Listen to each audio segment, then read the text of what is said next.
But yeah, I wanted to get into that and talk about it because I think it's a viable conversation, but it also bleeds into what we're talking about with the personal trainers, personal development or professional development group, because I do think there's a very large missing block. And I feel like if we have these types of conversations, some of that stuff can be flushed out and then I can present it to try to make it better. Because I think, like, for you and me, we're advanced enough that most of the CEUs that they'll put out don't address our concerns. They give us and offer us nothing. But in order to maintain our our credentials, we have to continue to do these things. And Absolutely. like, we're not getting credit for these conversations, but these conversations are probably, well, I'm not going to say probably, are way more valuable than you reading a journal article or just answering the test questions to get point two. Totally and agree. This is a lot more time investment. This is a lot more fruitful. Even from a networking standpoint, you get no points for networking, but as the chair, like, your number one job is to like network and get others to gauge and network. Yep. Anyway, I digress. Whenever you're ready to pull and get everybody in, if there's nobody here, then it's just going to be me and you, and I'm okay with it. Well, we have Julie here. How are you doing, Julie? I'm doing fine. And Frank, I appreciated your feedback. I'm a physical therapist, but I worked with a I worked with a fire and rescue department for 16 years. And so the International Association of Firefighters had ACE Fitness initially certified their peer fitness trainers, fire service peer fitness trainers. That was ridiculous. The CEUs were, and I would go with the PFT coordinator and we'd go, well, this isn't really helpful. So I will tell you, in the last 2 years, and actually in the last, since 2015, so what would that be now? God, they've connected with a PhD level exercise physio out of Toronto to create a more specific tactical fire and rescue preparation for peer fitness trainers. And so now it's internalized in the International Association of Firefighters, IAFF. So that's exactly the problem they had, because they didn't have, nothing was specialized to direct and advance within their area of expertise. So I found the same thing as a PT trying to get more connected with strength and conditioning. They were too generalized. There was nothing that built on the next level to advance you in any consistent way. Yes. And kind of the same thing with PT CEUs too. I mean, I've 39 years and I'm all over the place with a skill set because, we chose different directions for CEUs. Yeah, this could be a whole discussion within itself, man. I mean, right.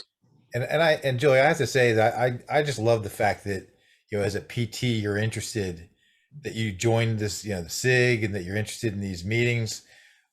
I'm pretty sure I told you, but so if I'm repeating myself and being redundant, I apologize, but I'm a non-PT member of the APTA's Health Promotion and Wellness Council. And, I mean, what I'd give to have, members of that council to attend these meetings so that we could get into these interdisciplinary discussions and learn from each other and all that stuff. So I'm just really glad that you're here, and, and wish that we could, strength and conditioning coaches and PTs and just have these discussions and talk things out and collaborate better and all that stuff.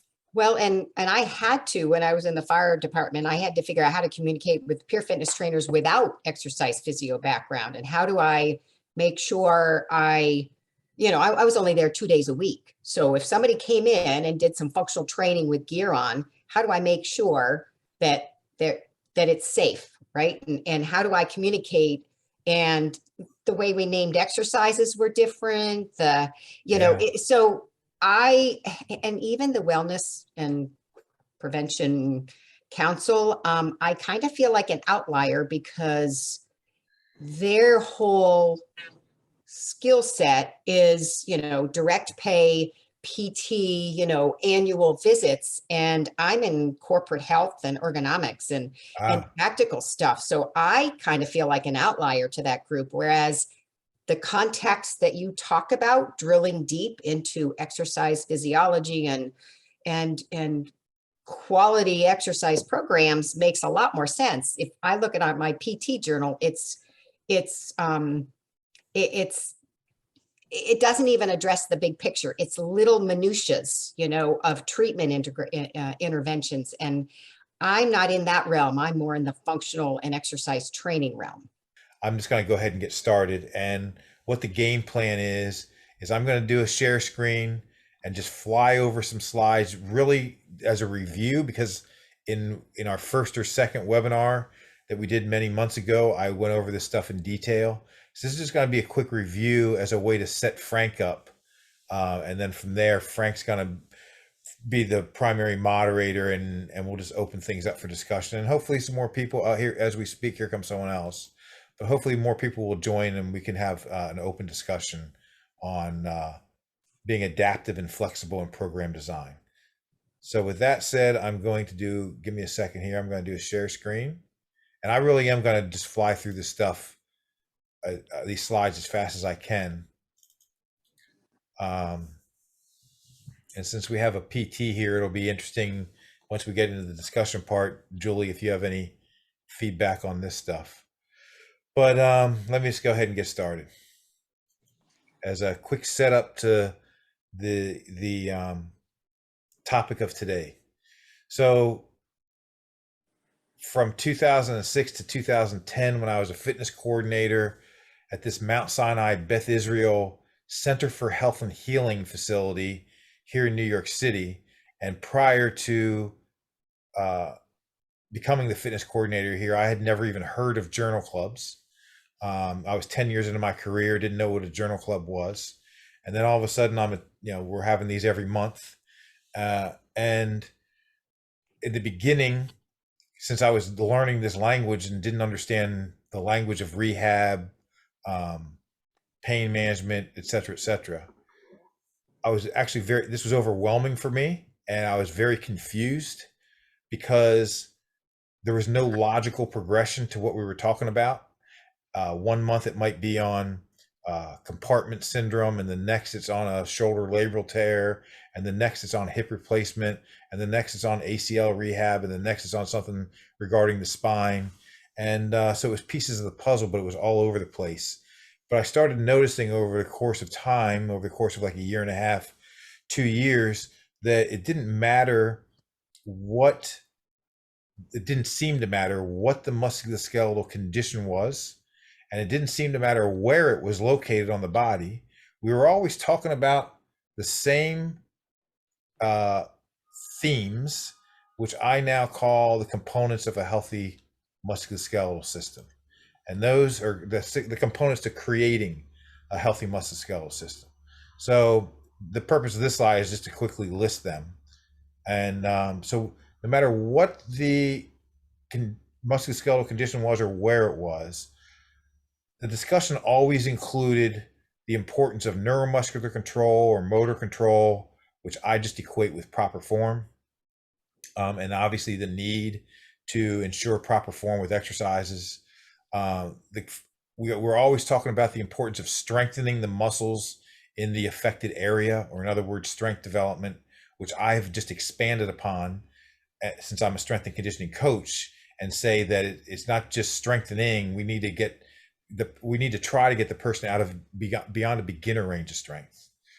We actually didn't talk a whole lot about the increase of tolerance to fatigue, or in other words, improving conditioning as part of these journal clubs. But the reason why I added it is because I know through research that, and hopefully it's also just common sense, that being deconditioned also increases the risk of injury, and therefore you need to improve conditioning. So it is a component of a healthy musculoskeletal system. We're always talking about the importance of improving joint stability if and when needed at the affected joints. We're always talking about posture and alignment at the affected joints. And we're always also talking about flexibility and improving flexibility or mobility at the affected joints, which I've just expanded into the fact that we need to balance flexibility and mobility from a global or total body standpoint. And so as that all relates to the design of programs, I've kind of developed what I call a mantra. And the mantra is where they're tight, get them mobile, because ultimately the body seeks homeostasis, or it seeks balance. And so from a total body standpoint, we want to balance flexibility or mobility around each joint. And that's really just a product of putting the person on a proper flexibility program. We also, where they're weak or hypermobile, get them strong. Or in other words, we need to balance strength around each major joint, which is primarily a product of following the ACSM and NSCA guidelines to strengthen every major muscle group in the body. And I actually should include with that both bilaterally and unilaterally. We obviously want to ensure proper form to improve patterns and movement patterns and motor control and neuromuscular control. We want to develop strength outside of the beginner domain, which is really nothing more than a product of placing the person on a progressive ACSM/NSCA guided periodized program. And then if you add into all that the understanding of joint friendly exercises and just making sure that you're that's a whole discussion that's above and beyond today's topic. But the point is that there are joint friendly exercises in each area of the body, and we just need to understand them and insert them when appropriate. We need to understand how to initially load. What are the starting weights that you're going to start the person off with that are appropriate and safe, and then safe rates of progression. So that kind of defines medical fitness for the most part, with the exception of it doesn't include the aerobic component, but it does include the strength and rehab, or I should say post-rehab, and actually even prehab, and strengthening component. And then I'm not really going to go over this slide. It's just really what I do when I'm presenting is I just relate everything I just said to the stages of musculoskeletal rehab, and I just talk about how with stage 2 in physical therapy, typically what they're doing is restoring range of motion, along with other things, but it corresponds with the flexibility component. And then stage 3 and 4 correspond with the strengthening component. But in traditional orthopedic physical therapy, even though in my view, there's 4 stages to rehab, traditional orthopedic physical therapy typically ends at stage 3, primarily because of insurance dictating that there's only about 8 to 12 sessions. But that stage 4, that's the stage that is the missing link. It's what everybody really needs to be moved to. It's the lifelong periodized strengthening program. So then what I do, and this is where I'm going to wrap up the next few slides and then turn it over to Frank. What I do is I break program design down into 2 categories. There's the initial program design, and then there's how you're going to progress from it. The initial program design very closely mirrors traditional orthopedic physical therapy in the sense that a perfect start point in most situations, and there are always outlier situations, so this isn't like every single person, but in most situations, a great start point is to start with 2 to 3 sets of 10, like is very common in traditional orthopedic physical therapy, and then use this phase, which can be anywhere from a couple weeks to several months. It just depends on the person, their condition, their learning curve, etc. But you use this phase to determine their available pain-free range of motion, to determine their appropriate exercises that they should be performing, to teach them names of exercises in proper form, to use RPE scales to determine your initial loads and guide rates of progression. There's tons of cueing going on in this stage, verbal, visual, and tactile to help establish mind-muscle connections. And really another goal, even though a lot of people might not think of it this way, is you want the patient, or in our case, the client, to develop trust, not only in resistance training and the program, but in us as coaches, so that they're seeing that, hey, we're not going to kill you. We're going to start you off conservatively, especially if they've come out of physical therapy. Then this is going to be a language that they speak because they're used to 2 to 3 sets of 10. They're used to the cueing and a lot of this language that they already speak. But the point is that this is the perfect start point. And then from here, at some point, the training wheels need to come off and it's time to progress them. And the way I determine that it's time to take the training wheels off is when they have gotten to the point, like say for instance, I start them at 2 sets of 10 for each major muscle group. But then maybe 2 weeks into it, I decide to increase the volume to 3 sets of 10. Once I've gotten them to 3 sets of 10, and that the RPE has moved from about a 5, or in other words, a warm-up intensity, to about a 7 on a 1 to 10 scale, which would be the low end of a true working set. Once they can handle a true working set, and the volume is 3 sets of 10, and I don't have to cue them so much anymore, the cueing is never going to stop, but now they're starting to become familiar with the exercises. This stage is over with. And so for some people, this could be 2 weeks into it. And for some people, it could be several months into it. But once they get to that point, this stage is over with and it's time to progress them.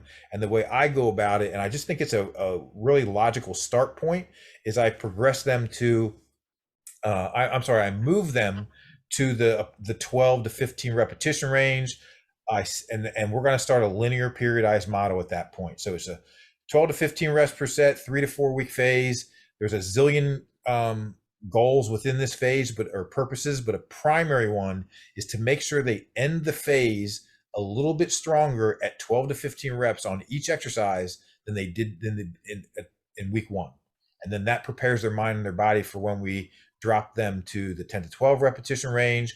We increase the weight accordingly because it's 2 less reps. We stay there for 3 to 4 weeks. There can be a million goals within this phase, but a primary goal is to make sure that they end the phase a little stronger at this repetition range than they were in week 1. And then we do the same thing at 8 to 10, and we do the same thing at 6 to 8. So the point of that is, and that goes to this slide, that I have 4 phases, phase 1, 2, 3, and 4. Each one lasts for approximately 4 weeks. You can totally adjust that if needed, but approximately 4 weeks. Phase 1 is you start at about 12 reps, but the point is that it's the light loading zone domain, and it makes perfect sense to start someone with light loads, and then you move them through the moderate loading domains, 10 and 8, into the heavy loading domain, and if you see here in each week, I'm also progressing in the RPE. So in week 1 of phase 1, I'm actually starting at like a hard warm up, or the very bottom end of a true working set. But by the time they finish the phase, we're getting closer to muscle failure. And the only way to do that is to increase the loads. And then I drop to 10 repetitions per set. And I do the same thing. In week 1, it's a lower RPE, just a little bit further from muscle failure. But then I start to increase the loads during that phase so that by the end, they're a little stronger at 10 reps than they were in week 1. So that just gives an idea of how I go about it.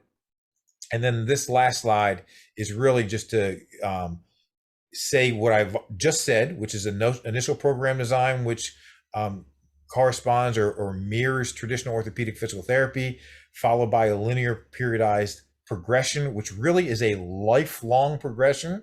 You can move to nonlinear and include different things within all that. But the bottom line is, once you move to a periodized program, you really should stay on that for the rest of your life. And then the smaller circles, they represent ways to insert what I call layers of clinical safety, which we are not going to go into detail here at all, because it's not I've already done this in a previous webinar that you can refer back to. This is just as a reminder, but one is to auto-regulate sessions, which basically just means adjust sessions based on how the person feels going into the session and during the session. In other words, to stay flexible and to be adaptive, to be ready and able to adapt, and to think critically and to think creatively. It's critical. The next one is basically what I covered in the beginning of this little slide deck. Where they're tight, get them mobile. Where they're weak or hypermobile, get them strong.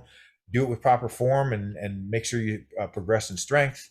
The next one is to insert joint-friendly exercises, which is outside of the scope of this presentation. And the next one is to insert special considerations for disease, like if they have diabetes, what do you do in that case? If they have multiple sclerosis, if they have lupus, whatever the case may be, there's special considerations that you need to insert into the overall ACSM and NSCA guided framework in order to create a nice, clinically safe, progressive model that really applies, I would argue, to about 99 point something percent of people.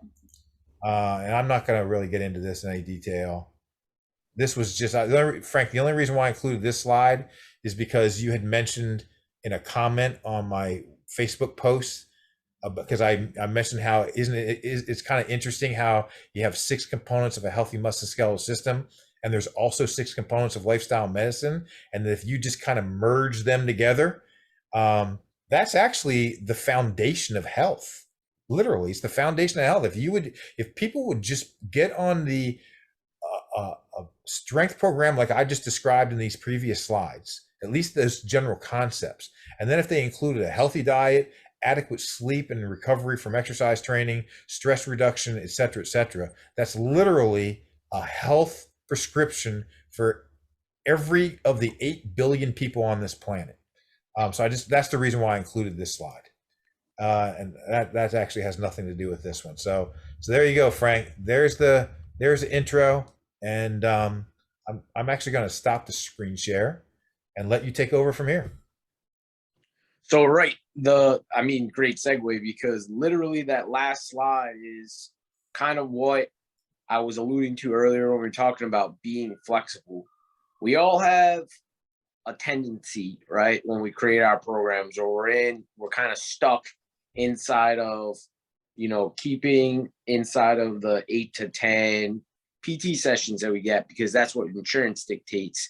So we try to make as much, or we pick and choose what we can utilize in order to fit that scenario with the individual that we get, with whatever their issue is. So ultimately, my thought process was, most incoming newer coaches, personal trainers, physical therapists, they rely heavily on like either what research says or what the guidelines are, which should be steadfast concepts, which you just mapped out very eloquently. But you should then be able to apply those concepts in a flexible manner and not a rigid manner to each scenario. So like you were mapping out how you basically should put people into a periodized plan, and periodized plan basically is something, like you said, that could just be a revolving door, right? And it just keeps going and keeps going, because in theory, you never make perfect strides, because something in life happens. I'll use myself as an example. I'm training for powerlifting, and I'm synergistically, I suppose you can say, is trying to run a very high endurance workout with powerlifting. And I'm doing these 2 plans. I played softball on Monday, had a collision at first base, and essentially sprained my shoulder because I flipped over the guy. So life happens. What do you do? How do you maintain health, fitness, and adaptability? I'm fortunate that, I do this for a living. I'm surrounded by staff that can kind of mend me and put me back together. I have a kinesio tape on my shoulder holding it in place. But if I was steadfast in my rigidity, then I'm probably not taking any time off. I'm not allowing my body to heal. I'm not applying the same concepts that you're talking about. But in the hierarchy, right, 14 reps or 15 reps, 12 reps, 10 reps, whatever the case may be, you have to know when your client can progress beyond just RPE scales. And you have to know like visual cues that tell you when you should hold them back or, advance the exercise. So it's like maintaining that ability. And that's not something that is taught necessarily from the book, because the book is just like, hey, this is what you should do. And concepts wise, these are the concepts, but if you don't feel comfortable training the 80-year-old and you're 25, you should only stick to, the 35-year-olds. And it's like, no, the concepts are there for a reason. Now you have to understand that like a squat is a squat, a deadlift is a deadlift, when to apply it, where to apply it, and then how you apply it in like what varying degree you associate with. Anybody can chime in if they think that I'm saying that's something that is completely outlandish. No way, or, man. You're on point. Or if you agree. Yeah, I mean, I want this to be more of an open forum. I'm not here to like spew and sit on my soapbox about this stuff, but part of something that I've recognized here and well, not technically, I'm in the tactical world now, but I've always looked at myself as a coach that is a Swiss Army knife versus a hammer. It's cool to be a hammer, and hammers are really, really useful tools when applied in the right setting. But you don't grab a hammer when you need to, since Keith, you're wearing glasses, and Jeff, you got glasses on, like you would never grab a hammer to take the little screw in there when the arm falls off, right? You would use the little screwdriver.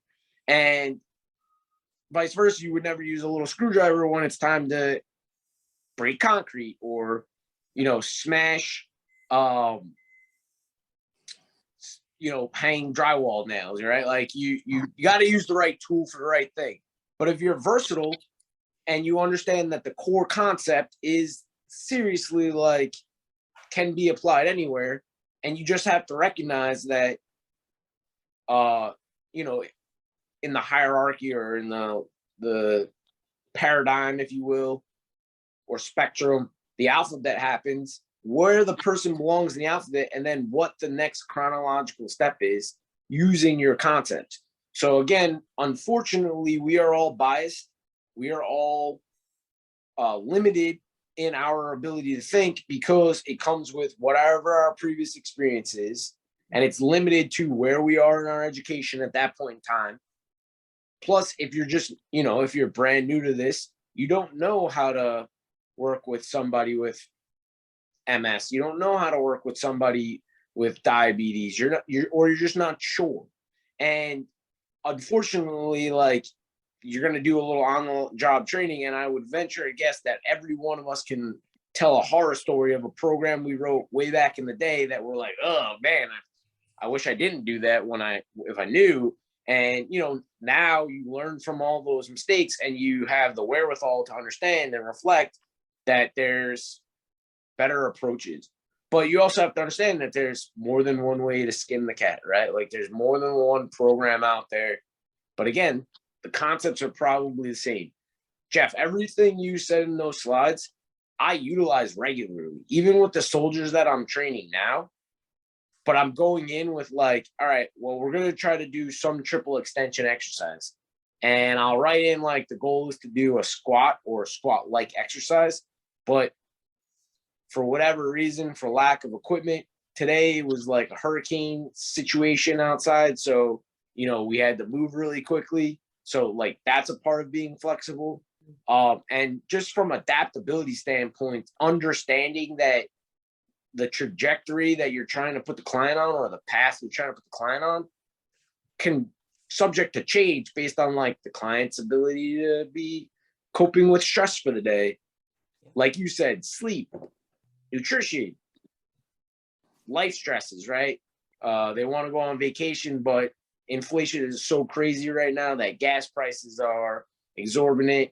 So they're not going to do a staycation or drive somewhere. They don't want to go on an airplane because monkeypox and COVID are wreaking havoc. So they're stressed out and not thinking about their own ability to cope and deal with just general daily stresses. So it's like, as a coach, you have a plan to get in, a 90% workout 4x2 at 90% on like their core lifts. And then you're going to do all their accessories, but they come in and it's like, I didn't sleep last night. I haven't been eating. I'm stressed out about going on a family vacation. The stock market is basically hammering me. Jeff, you're in New York.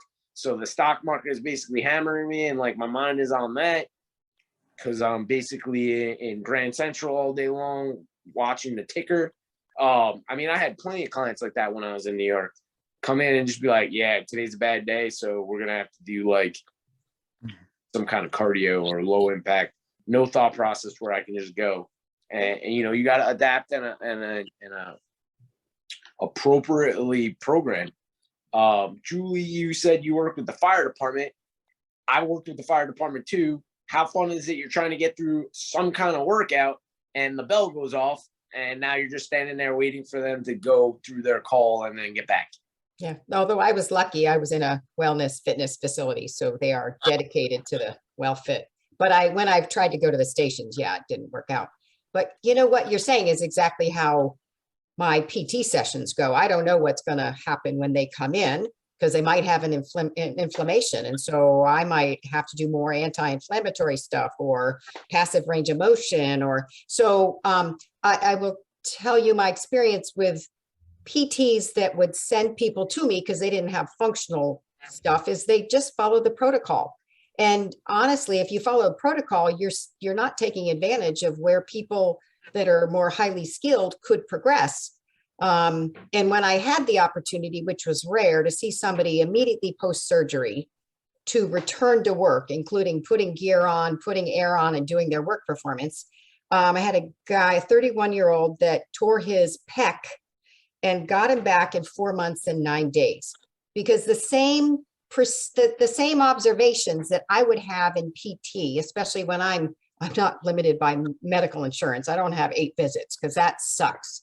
But I look at all those same things, you know, but I also have to back off just like you would if somebody came in and didn't sleep. And I mean, post-cancer, we had, you know, people that were post-chemo and had low pulse ox, you know, so I couldn't advance them. And we would do low-level stuff. But I think the same dilemmas that you have, strength and conditioning is a much broader piece. I mean, PT, if it's under the payment system, is very specific. You know what I mean? Again, a lot of times they're following protocols and stuff. But when I hopefully, and I didn't always have the opportunity because we didn't connect, strength and conditioning and PT didn't connect. It was really unfortunate. Because if I did, I could comfortably move somebody on it, and the same exact things that I look at, you would look at. Same exact things, you know, are the muscles shaking? Do they have control? You know, and I'd advance based on how they came in. And that's the flexibility, because maybe they came in inflamed, or maybe they did really well, and you can go on. I think it's the same dilemma in an advancing rehab program as it is within strength and conditioning. That's my sense and in my experience. Absolutely. Yeah, no, it is. It totally is. And the crazy thing is that it's probably a little bit more rigid in the PT world, where it's like either stuck because of the number of visits they get, or because they stick so hard, they entrench themselves into like, well, the book says this. Yes. So I'm currently tasked right now with writing a new pre-postnatal pregnancy. It's called Pregnancy Postpartum Training, P3T, for our pregnant soldiers. And the original adaptation comes from like the 1980s, possibly even earlier. And like, it's almost like the women got pregnant and the Army was like, we don't know what to do. So we're going to make sure that we put some kind of workout together for them. But it's basically like, we're just going to err on the side of caution and do the least amount of possible damage we can. So we'll just get them we'll offer them the ability to get out of unit PT, congregate all of them together, or as many as we can, and they'll just do like a walk because they can maintain their fitness. And like, my brain going through the course was just like hurting, like reading this and then being told like that's the type of program I have to run. And I was like, no, I will not do that. I'm going to make sure they strength train because that's what they need. And obviously I'm going to adapt each thing. But if I ask them to do, and again, I'll use the squat, I want a squat exercise for all 3 trimesters and then postpartum, but it's going to be a varying degree of squat. Maybe I have the first version, the trimester 1, do a goblet squat, trimester 2, a box squat, trimester 3, a sumo squat where the weight's not really on their body, but they're doing it to a low box where they have to do a weight touch. So I have 3 forms of the squat, and then postpartum, they're probably going to go back to like that goblet squat so that I can see that they're capable to go with load. And then all the different types of core questions you can ask, right? Are they able to stabilize? Can they hold a 1 minute plank? And I ask that across the board, modifying the plank accordingly, right? Obviously, if they're excessively pregnant in terms of in trimester 3, that they're really bulging, I'm not going to be like, okay, get on the floor and do a plank on the floor on your forearms, or get on the floor and do a front leading rest, they call it, in push-up terms. And what's crazy to me is that the Army is trying to be productive so they don't get a lawsuit, because the last thing they want is a pregnant woman hurting herself and hurting the baby. But like, how ridiculous are we going to say that a soldier isn't a soldier, whether they're male or female, and then treat pregnancy as if it is a disease and or severe injury? Like, to me, that's not being flexible. That's not being adaptive. That's not even being appropriate for the situation or the soldier. And it's almost like belittling the soldier.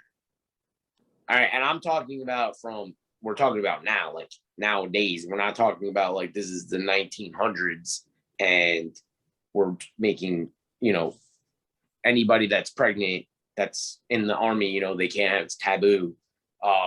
It's now, right? Like, we have female soldiers that are going to war. They get pregnant. Hey, we got to do something for them, right? Like, we don't just try to sweep it on the rug. And then, like, for when I was in the private sector, you had trainers that would be very picky and choosy with what they're getting, and they would only want the client that they felt most comfortable with, whether they're a man or a woman. And like, that's my niche. I want to be the hammer in this situation, which, you can make a good living on, but you're definitely not learning the skills to be a good coach. And in order to really propel this forward, PTs and strength coaches and personal trainers, they have to collaborate. We need to have a uniform voice in order to move it forward. And part of that is getting more advancement in like the continuing education world, where it meets us at our bus stop, right? It meets us where we are, and then continuing to push forward to have conversations that are open, where whatever you're facing in problems, I can learn from, and vice versa, right? What my problems are, you don't need to relearn, but really to try to like bridge gaps, right? That's why we're here. Yep. We're here to network and bridge gaps. Anybody else want to share? Feel free to chime in. Yeah, absolutely. Keith Jansen, would love to hear from you. Hi I'm not everyone, talking mood. I'm Benson. Hi everyone, Hey, Jansen. can you hear me? Yes, sir. Yes. Yeah. Yeah, I'm from Indonesia. I would like to say thank you to Jeff. I've been following you for years, actually. Yeah, I'm so glad. I'm so glad you're here. Yeah. And then I'm building a facility for elders, actually, a gym in Bali. So probably one day I would invite you to come and check whether my facility is good enough. But what I learned from you, You're gonna make me come to your hot world, your hot humid world, right? it is hot. It is Yeah. hot. But as you know, Bali is a wonderful island, so you should visit. I don't have much to share, but I would like to say I'm very grateful of your work. I've been following you and saw and read a lot of your posts. I learned a lot. So I own a fitness trainer association in Indonesia, and we have like more than thousands members right now. So I would love to invite you to give some lecture to our alumni. That's about it. Thanks, Jeff. Thanks for everything. No, absolutely. I'm glad that you're here, and to finally be able to put a face and a voice to to the Facebook stuff. Yeah. Yeah, After very years. cool. Keith, Thanks. you have anything, Keith? Any input? Well, what Frank was saying, what you were all saying, it reminds me that I can't remember who said this. There's a science to training, there's an art to training. Yeah. And the newbies all know the science, but they don't know the art. But the art is where all the nuances are and all that. If that makes Absolutely. And experience is a great teacher. That's the way you learn the art. You know, as You know? as Frank was talking, one of the things that everything he was saying just really reminded me of, is that I remember somewhere around 5 years or so ago when I was working in this hospital system, I was in a similar conversation with our medical director, who was also, at the time, he was, I think, about in his mid 50s or so. And I think I was maybe in my late 40s or something. His name's Rob. And I said, so we're in the middle of a conversation. I said, you know, Rob, by the time, I kind of said it half jokingly, but well, actually part jokingly, but mostly seriously.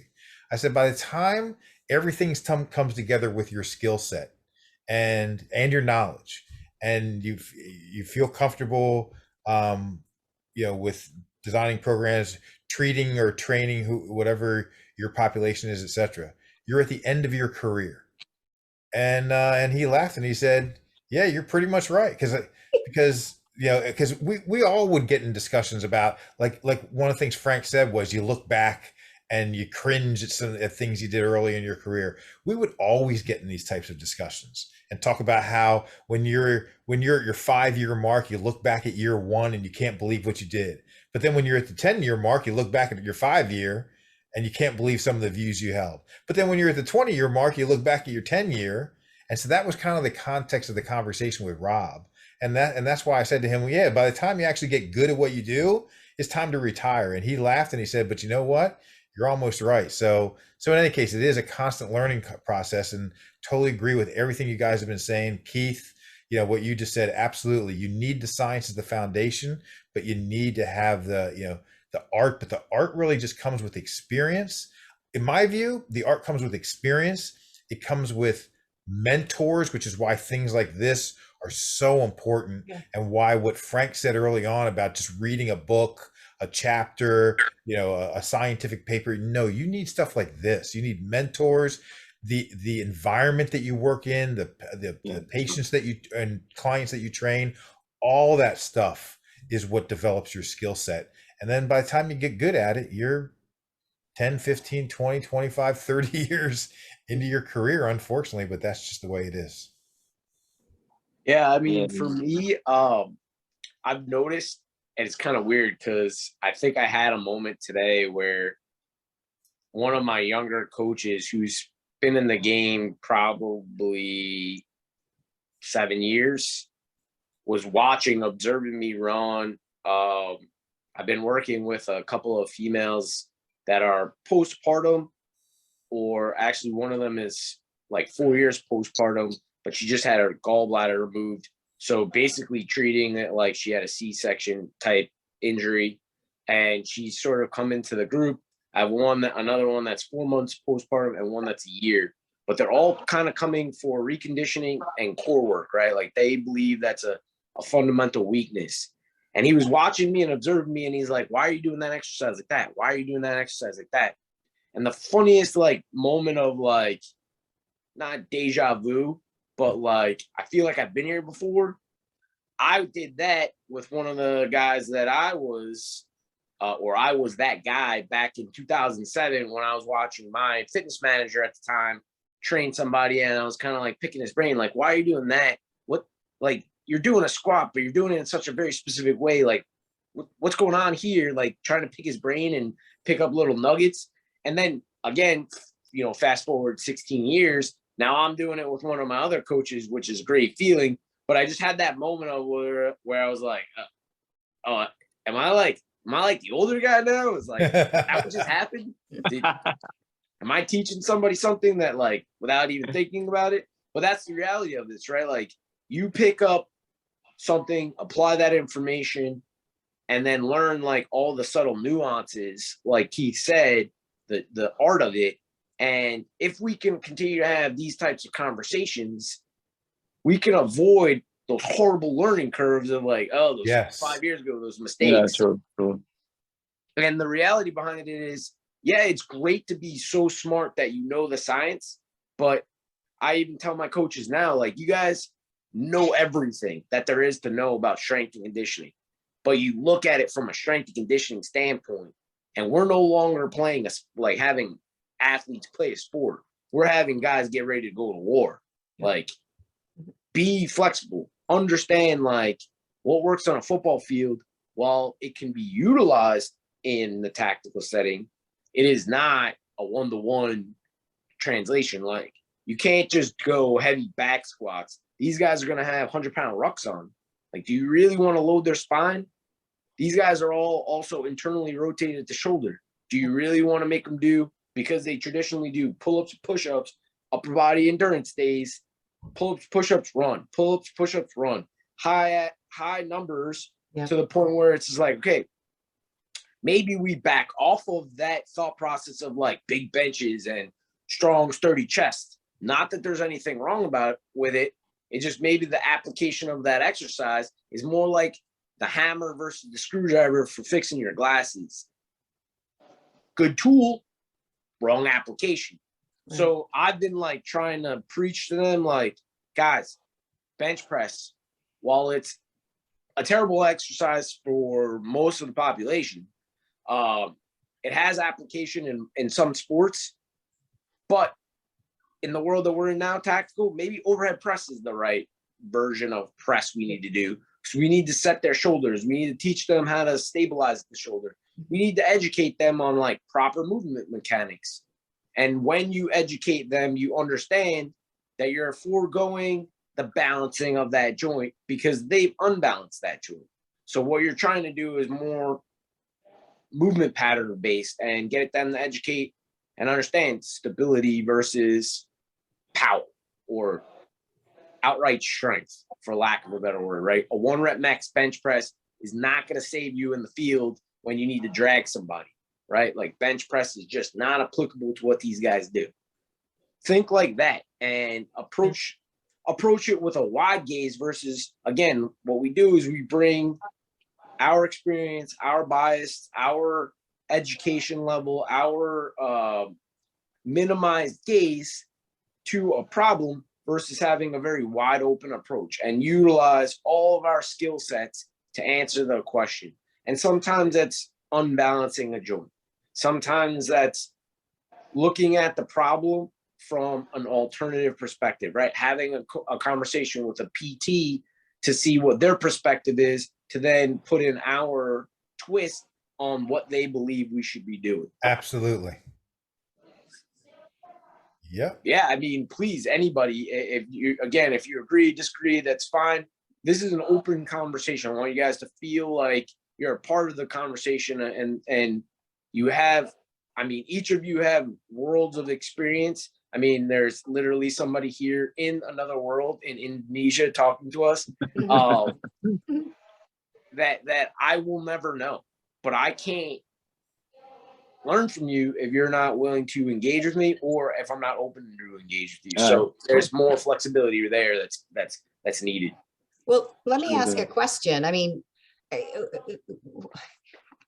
what's the education base? I mean, you know, there's NSCA, what kind of classes, what's out there for CEUs that can help build this? Because I had a hard time finding it. And, you know, in PTs, we're very episodic. We'll, like Jeff said, you know, one is the shoulder, one of the knee. But we're also in a very small scope, whereas your scope is much bigger potentially. And it would seem that it would be really helpful to have some sort of continuity. And I never found it at Ace Fitness. It was still very episodic CEUs. And, you know, to Frank's point, it is linear periodization, but it's kind of undulating, because I would do the same thing, you know, that one day, if I was only there 2 days a week, one was going to be more strength and conditioning or, you know, isolated, whatever PT stuff I was doing. But then the other day I had to do some functional, you know, it was balancing. So, you know, and then it was, you know, one day was high, the next one was low. It was just that kind of undulating, kind of up and down. But it's really hard to find resources that help build that kind of depth. You know, I think strength and conditioning really needs to be a long-term investment, you know, if people are going to see those benefits. But programming doesn't, CEU programming really doesn't seem to be out there for it. Right. Yeah. So one of my biggest obstacles I face is trying to figure out how to address that question. Because, I mean, I have a master's degree. I have been writing programs for, I'm not that old, but more than half my life. I started working out when I was 15, and I started writing my programs then. And it was because I became basically like a student of how to do it so that I can continue to perform at whatever sport I was playing. And I've literally used myself as a guinea pig for all the programs that I've created and all the different nuances I've put through that I've tried basically on myself. And I don't have an answer, because I asked the NSCA, hey, like, you guys cater all the CEUs or all the education that you have for like the new guy that just got out of school. That's great. Yep. But I've been out of school now since 2010 or 2012 from grad school. And I've been out of college since 2005. Like, I want to still learn, but the only way that I'm learning is, unfortunately, through experience. But you guys don't want to give me credit for any of my experience, so I have to do your CEUs. So what do? I have conversations with the genius that is Jeff Young on this call, and the likes of everybody else, because all of the nuggets that you guys can provide and teach me make me infinitely better than I was if I just read it in a book or read stuff in a book and like apply it. However, the NSCA just doesn't recognize that stuff. So it's kind of like, you're damned if you do, you're damned if you don't. I was a part of the MedFit group. I don't know if you guys are familiar with them, and they have great resources and great education. And I did some fascial line stuff and learned about stuff about the fascia and how intricate that plays a role in like performance. And like, that's a whole new wormhole that you can get down. But again, the CEUs that I was getting from doing that stuff, or the education I was getting, isn't recognized. So it was like, all right, well, then if I'm going to spend my money, I probably have to spend it on like what NSCA wants. So what do? Right. And it's this constant, like, is it worthwhile for me to continue to educate myself to develop my skill set so that I can continue to grow and be a better coach, human person? Or do I just continue to, and it is expensive. Do I continue to do what the NSCA wants so that I can give them more money and only use their CEUs? And it's like a catch-22.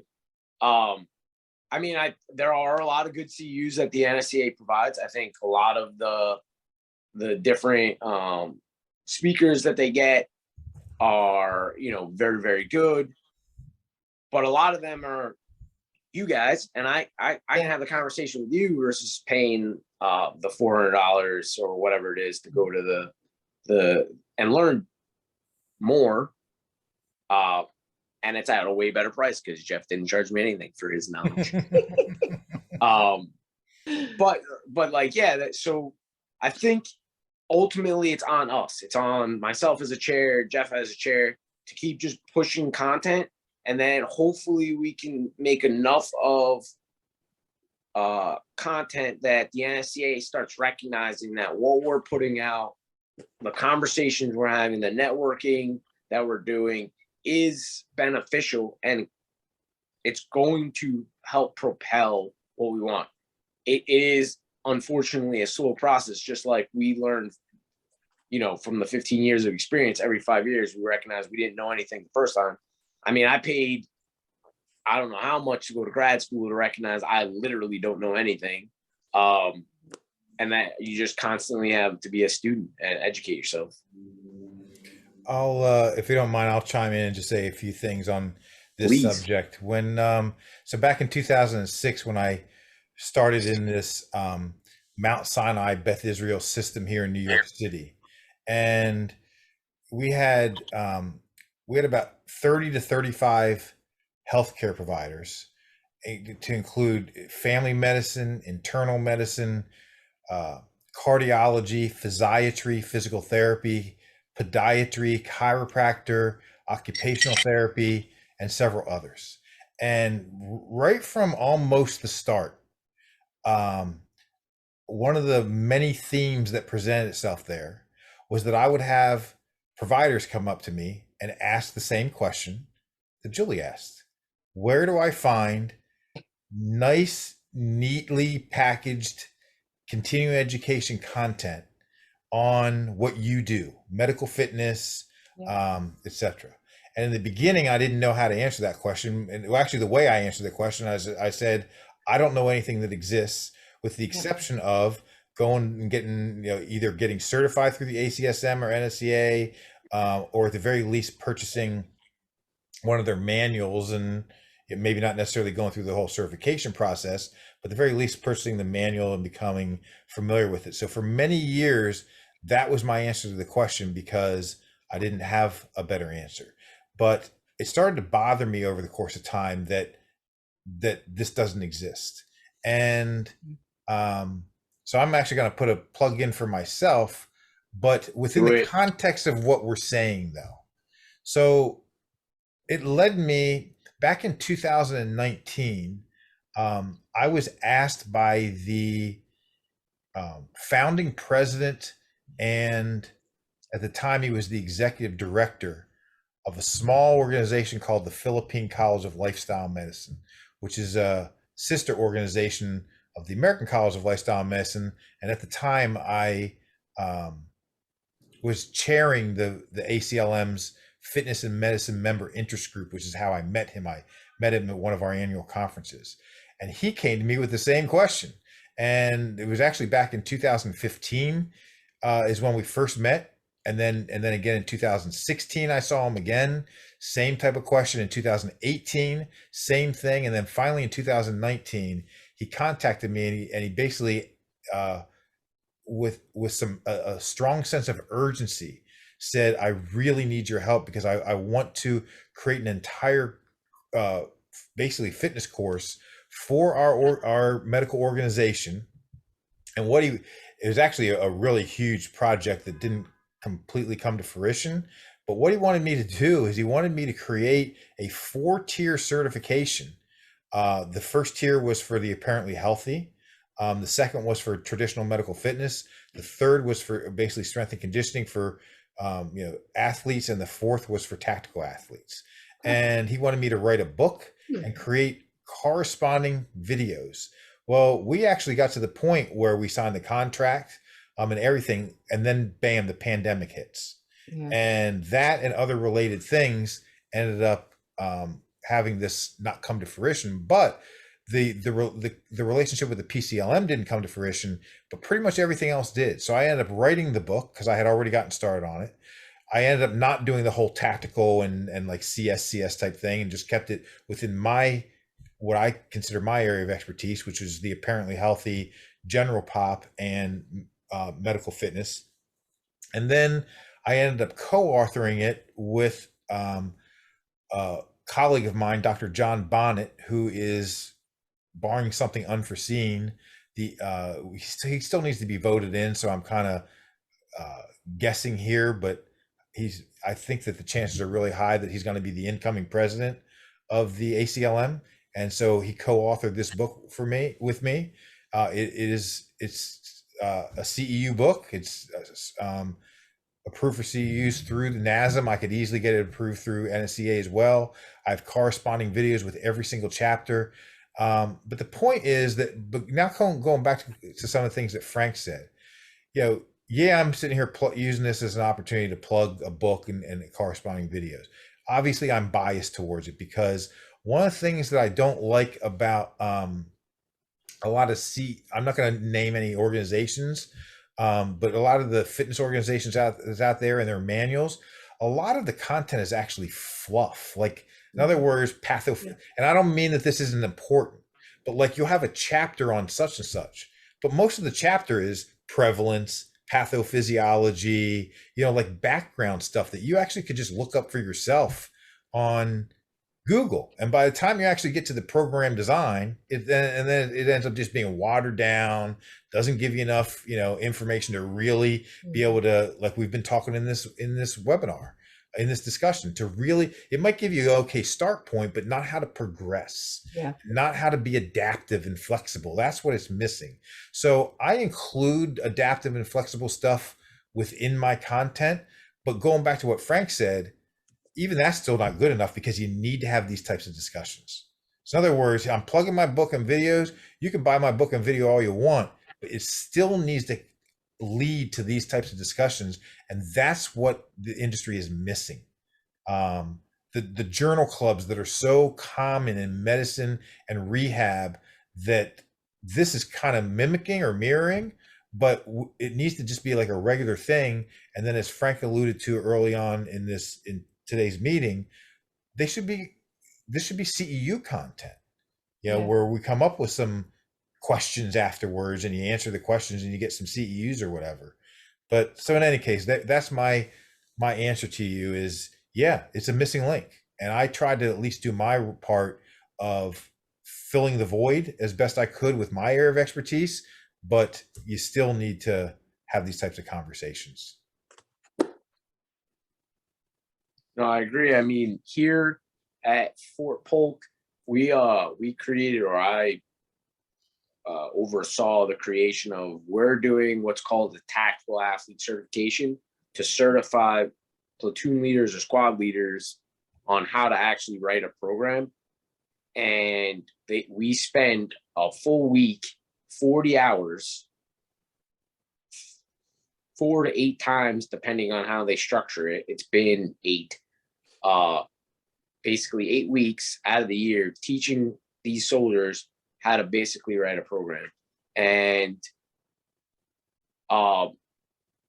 obviously we're trying to give them an overview and give them a good structure.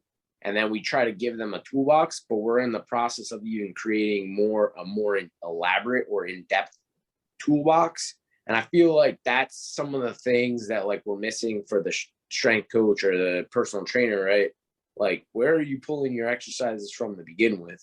Yeah. And then once you pull your exercises to begin with, which are most likely exercises you've done on yourself, how are you then progressing them or learning how to progress them without just making people do some other version?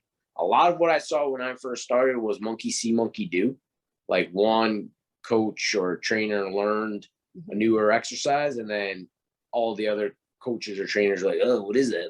Let me copy you, and then would bastardize it in some capacity until you took the class or you learned the information. For me, when I started and continuing now, I want to learn everything there is to know, because it's all a tool that I can use for somebody at some point in time. I literally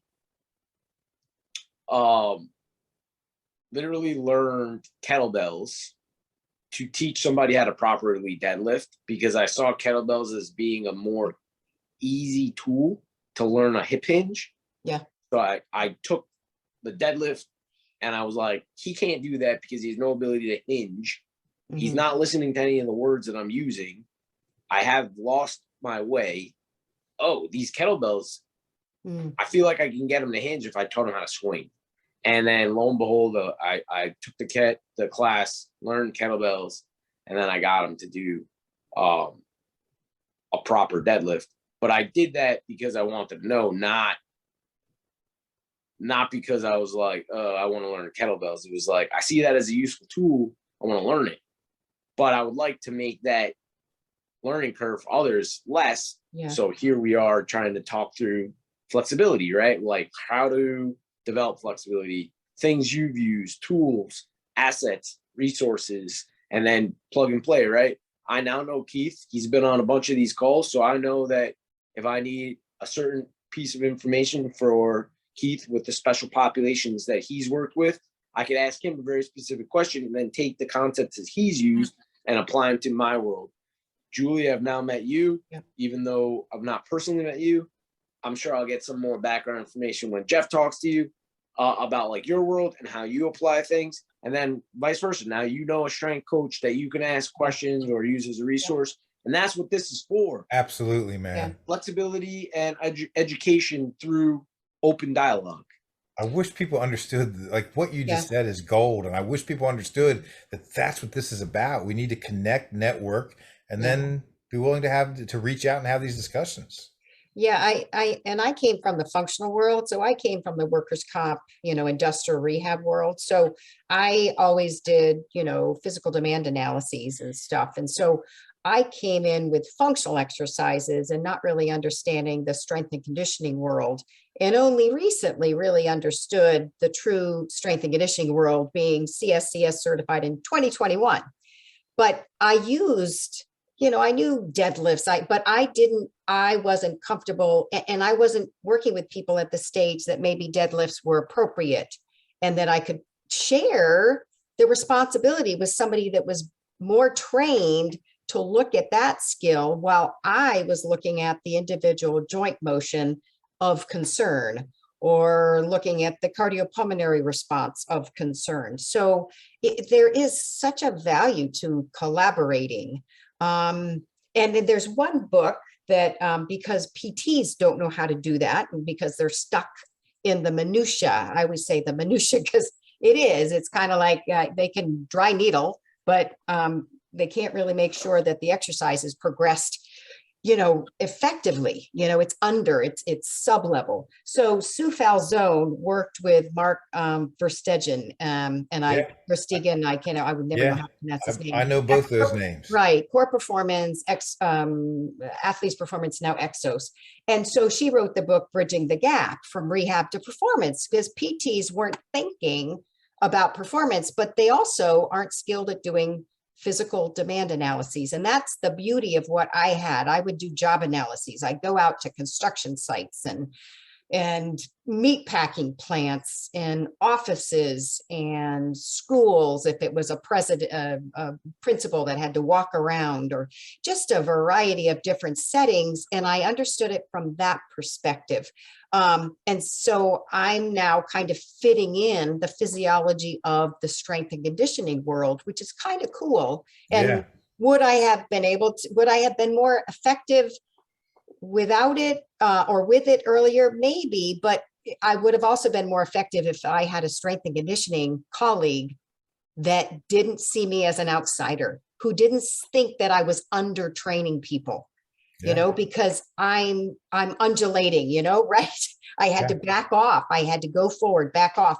And he never respected that need. Whereas his programs are just standard, no matter what people come in with. And I would teach people on heart rate variability and, you know what, maybe just do the treadmill today instead of strength and conditioning class. Maybe it's a low day for you. You're sympathetic and maybe you need, it's the collaboration is just incredible, and we can always grow from it because it's ultimately that's where everybody ends up. That I don't want them with me. My goal is to get them outside of me toward the professionals that can keep them engaged and continue to build, because it takes a long time to build what we're trying to build. It doesn't happen in 6 months or 12 months. It goes beyond that. And our system doesn't support that kind of continuity. Nope. Which is a major reason why, I don't think this stuff is going to happen in my lifetime, but I'm still going to push forward and try as hard as I can. A couple quick things. One is I will need to wrap this up in the next 5 minutes.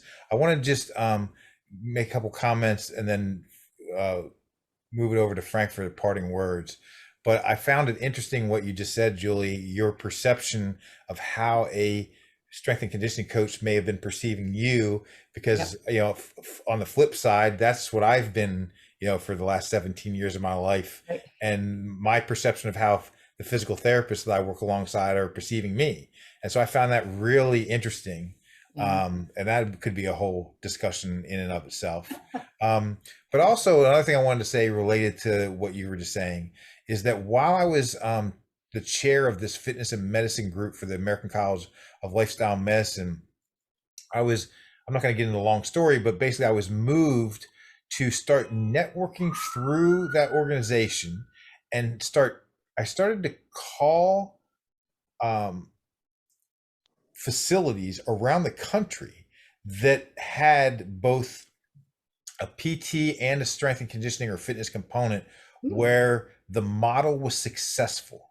So I sought them out, and I would have Zoom calls. I actually still have them on my OneDrive, the recordings, and I ended up speaking it with like the owners, directors, etc. at like 6 different facilities. One was in Los Angeles, one was in New Jersey, I think one was in Virginia, etc. And because I wanted to talk to people who had successful models where the PTs and strength and conditioning coaches did work well together, and what was the the common themes. And the common themes ended up being common sense, and they presented themselves immediately. And some of those, and this could be something that we just talk about in like a future webinar rather than me go on for too long right now, but just to mention 1 or 2 of them, that obviously there has to be buy-in from both sides. And that's one of the things that's really missing is the whole territorialism, and our disconnect and the egos and just everything that kind of goes along with it, that separate us from each other. And so the number one reason why all these facilities had successful models is because there was buy-in from both sides, and they actually wanted to collaborate. And a lot of the directors would end up making this part of the hiring and onboarding process. They obviously wouldn't, they get to know in the initial interviews and make sure that the person that they're bringing on is bought in, understands the system that they're getting ready to go into, that they're bought into it, et cetera, et cetera. But they then really had amazing programs and like treat and train, where the physical therapist would treat, but simultaneously the coach would train, et cetera, et cetera. And it was a really cool thing. I wish I would have continued. I actually probably still should continue it, but it was really cool to get into these conversations and see how that these models actually really do exist, and the commonalities between them, despite the fact that these people don't know each other, and and it's all different places all over the country. Yeah. So, but that could be something that we just have one of these webinars on, and have a whole topic on it. Any parting words, Frank? No, I mean, I'm really appreciative that you guys got on here and stayed with us. I'm always, Jeff, obviously I'm a huge fan and supporter of you. Love all the things you post. I think, we just think alike, but I think collaboration, no matter what, is the way forward. And we have to continue to network and build bridges. We have to be willing to engage, because like you said, and excuse me if I'm over inferencing, but all of our insecurities about how we're inept or less than the other party in the room, like our deficiencies or inadequacies, we really need to just have the conversation. Like, we don't need to be afraid.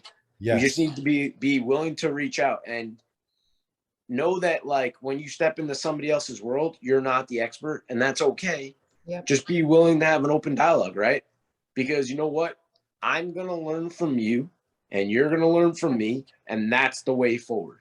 That's right. And that's what being flexible to me means. That's exactly right. Oddly enough, and it's funny, I'm drinking tea, and my little tea bag always has a little message on it, and it says, "Every neighbor can be your teacher." That's my parting message to you guys. Love it. And Perfect. It's something that, I mean, they're always different, which I like, but universally, I got this one tonight. So, I mean, there's probably like 5 of them in the bag or the box, and I chose this one. Love it. Luck of the draw. But I truly believe that. Like, I'm humbled to be in the position that I'm in, where now I can start paying forward for all the people that came before me and showed me the ropes, and then also bridge gaps so that people don't take the long route like I did. Like I said, I'm appreciative that you guys got on here. Jeff, again, appreciative for all the work you're doing. I love talking to you and other like-minded people. So, yeah, I want to do this because I believe that it's literally the only way forward. Yeah. And I hope that everybody else feels the same. And I want to continue these as much as I can with as much passion that I have for this stuff in the fitness collaboration world, because that's the only way we're going to get better. Selfishly, that's the only way I'm going to get better. Yeah. I agree with you 1,000%. You know, and it's a mutual admiration society, Frank. It really is.